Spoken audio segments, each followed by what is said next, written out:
Welcome to this explainer. Step into a slightly different space with me today, a darker, more detached lens, if you will. We're going to completely break down the hidden mechanics of persuasion, decoding the unseen strings that are pulling at our everyday lives. I want you to take a moment and really think about this. Are your decisions actually your own? I mean, we all cherish this illusion of free will, right? We like to believe we choose who we hang out with, what we buy, who we vote for, all based on our own independent logic. But the source material we're analyzing today pretty much shatters that illusion. It suggests that our choices are, well, often controlled by unseen psychological levers that we aren't even aware of. So, we're talking about dark psychology here. And look, this isn't magic or some mystical force. It's pure psychology, used entirely objectively. It's basically a set of unseen tools used by manipulators, top-tier marketers, and powerful leaders to silently control behavior and decisions. When applied correctly, these techniques turn totally ordinary interactions into masterclasses of influence. And the craziest part? The target usually has no idea a game is even being played. Section 1, the verbal traps, framing. Let's dive right into how language itself can be weaponized to create the perfect illusion of freedom. There's this incredible quote from the material. Power is not in forcing people, it's in framing their choices. Think about that. The one who designs the options ultimately wins the game. Because if you try to force someone to do something, their natural instinct is to push back, to resist. But if you frame this scenario properly, consider what they call the master of choice trick.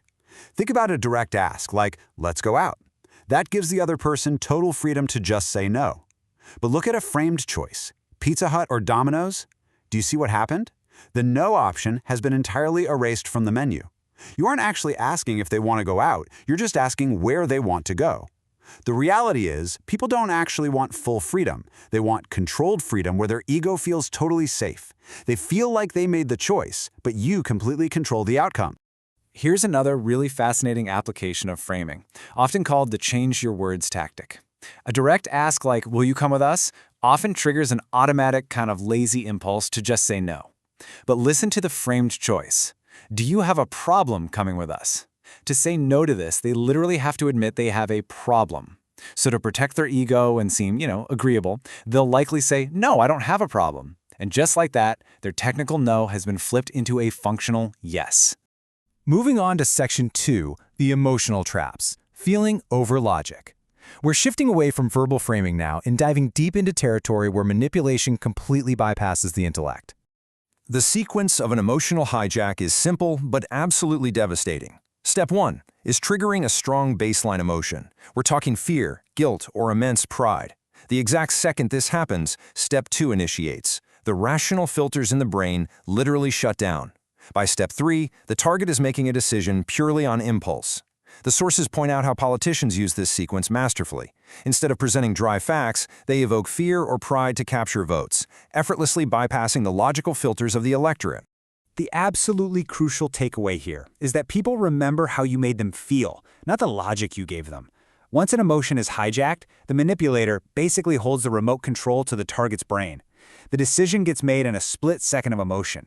And sure, regret might come later, but by then, the game has already been won. Let's look at a very specific emotional snare, the guilt trap.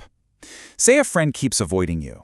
If you say directly, you never make time for me, they'll almost certainly get defensive and pull even further away. But consider this alternative. I understand. If I were important, you'd find time. You haven't forced a thing. You've simply held up an emotional mirror. Seeing their own reflection, the target feels guilt. They'll naturally apologize, explain themselves, and try to connect, all without you ever having to demand it. And then there's the reverse trap, sometimes called the revenge trap. It's a fundamental quirk of human nature that we want to do exactly what we are told not to do. If someone says, don't look back, what's your immediate impulse? You look. If you want a friend to do a favor, asking directly might get you rejected. But if you say, I had a task, but never mind, you probably can't do this anyway, wow, you strike directly at their ego. Tricked by their own pride, they will literally jump to do the task just to prove you wrong.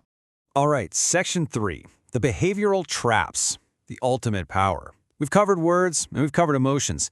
Now let's look at what might just be the most intimidating psychological tool of all. Silence is real power. You know, there is this widespread misconception that the loudest person in the room, the one speaking the most, holds the most power. The sources we're exploring today argue the exact opposite. True power actually lies with the observer, the one who listens, and the one who weaponizes the total void of sound. To ground this kind of abstract concept, think back to when you made a mistake as a kid. A mother yelling? That creates noise, and noise creates resistance. You can argue back with noise, but a father staring in absolute dead silence? That creates a freezing fear. A silent void forces the target's brain into absolute overdrive, flooding it with overthinking, deep discomfort, and paralyzing guilt. So how is this used practically? It's called the rule of 5. When you're in a conversation, whether that's online or offline, and you want someone to reveal the truth, simply look at them and pause for exactly 5 seconds.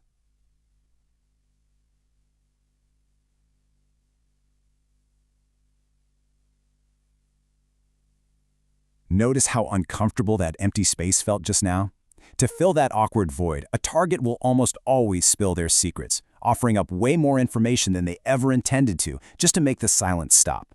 And if you ever find yourself in an argument, the sources suggest a chillingly effective behavioral trap. Maintain eye contact, smile slightly, and say absolutely nothing. As you just stand there in silence, your opponent's points will start to sound weak in their own mind. They'll actually begin to doubt their own words. Without even raising your voice once, your mere presence achieves absolute control. Section 4. Warning, educational use only. Before we wrap up, I really must emphasize that the concepts we've broken down today are powerful, and honestly, they can be dangerous. This explainer is strictly for educational observation. This is absolutely not a manual for you to manipulate those around you. Rather, it's a guide to protect yourself from being manipulated. To that end, the sources encourage you to take action through a 7-day challenge. For the next week, I want you to simply observe. Watch for these invisible strings in your daily life. Notice when a marketer gives you a framed choice, or maybe when a colleague subtly uses a guilt trap. By recognizing these tactics in real time, you're essentially building a fortress around your mental space, protecting your own decisions. We've pulled back the curtain on the mechanics of dark psychology today. We've seen how framing, emotional hijacking, and the incredibly heavy weight of silence can dictate behavior. So I'll leave you with this final, somewhat unsettling thought to carry with you into your day. Now that you can clearly see the unseen strings, who is really pulling yours? Keep your eyes open out there, and thank you for joining me for this explainer.